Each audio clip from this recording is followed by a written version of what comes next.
Hello, lovely people, and welcome back to Carmela's art journey, the journey that is ours. Today we are going to see the first part of the Mushroom Fairy. It's an illustration I started a few days ago, or maybe a week ago, don't know exactly, but I have already released a short video here on our channel on YouTube showing the build-up of layers and some highlights and shadows, and so that I am starting this first part a little faster so that you can see the development of this illustration.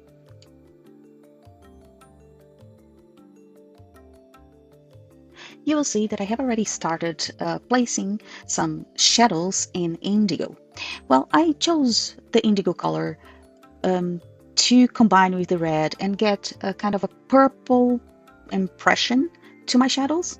But also you will see that I have already chosen beforehand, and that's what we should always do, search beforehand the main colors of your object and what you are or what you want to achieve on that object, on that illustration. I have chosen a few a range of reds, let's say from rosé to strong red to wine red, so that I can increase the shadows and the highlights through those different tones.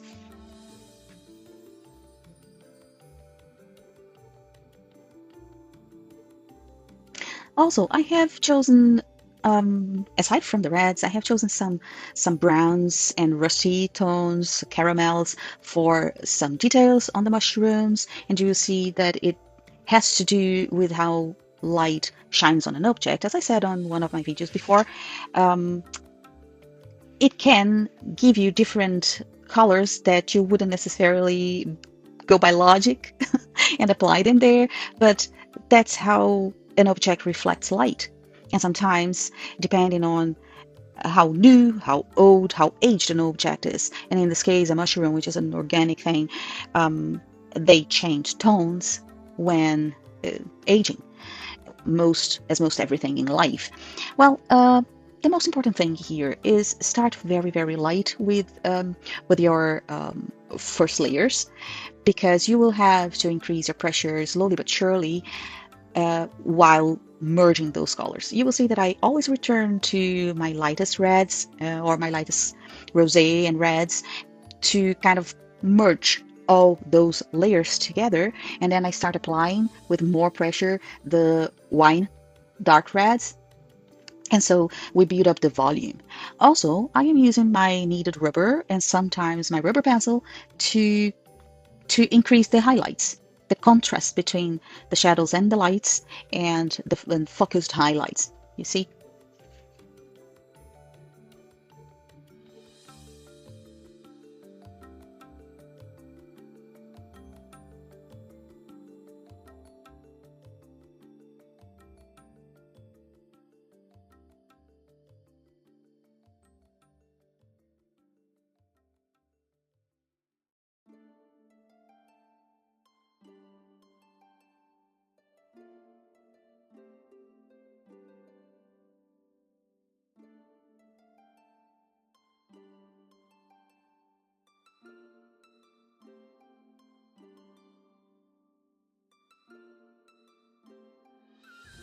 So now let's talk about skin. Skin tones are very different from each other, from light to dark and very dark or very light skin tones.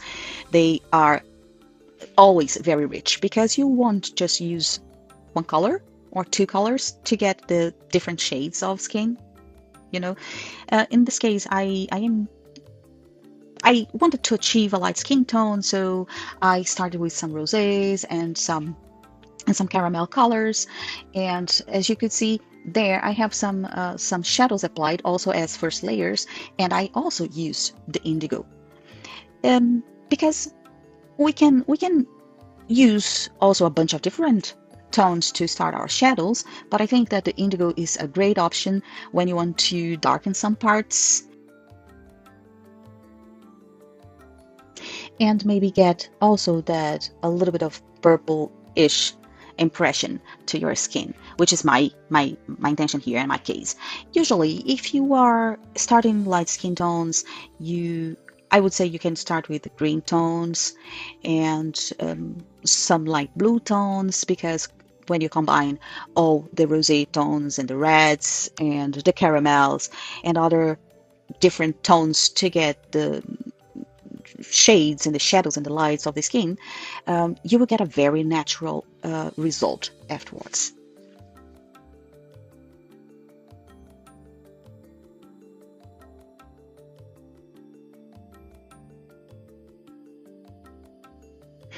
As being this a very small illustration where the face is very small, I had to be very careful while applying the shadows on the face and the nose and the mouth, the lips, so sometimes I had to take a little bit of the intensity of my tones and try to get it as more natural as possible, not to not to leave it too strong, because otherwise you won't get that natural face expression. I know it's a drawing and it's not a realistic one, but we try to keep that reference that we have in our minds of the human face. So that's why I try to respect the lights and shadows as it would be on a human face, on a, let's say, realistic human face.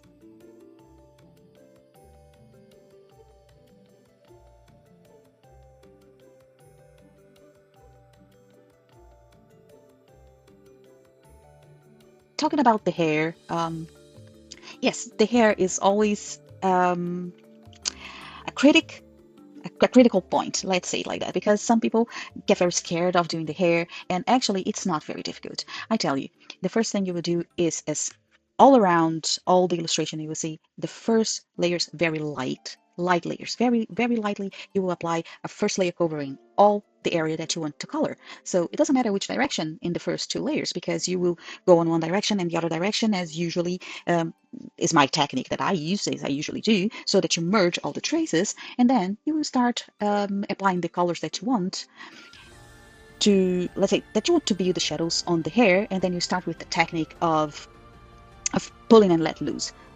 Pull and let loose. So you place your pencil, you pull the trace and let it loose. So it gets a very natural ending of that trace. And then you start building up your highlights also with the rubber pencil. The rubber pencil is amazing for that, I have to say, because you can make it very, very thin. You can shape the tip of the rubber pencil very thinly, so you can get some very, very nice details. And this illustration, you will see, this is the original drawing was made on a watercolor paper, which I have already also painted in watercolor so that you can see the difference of the techniques.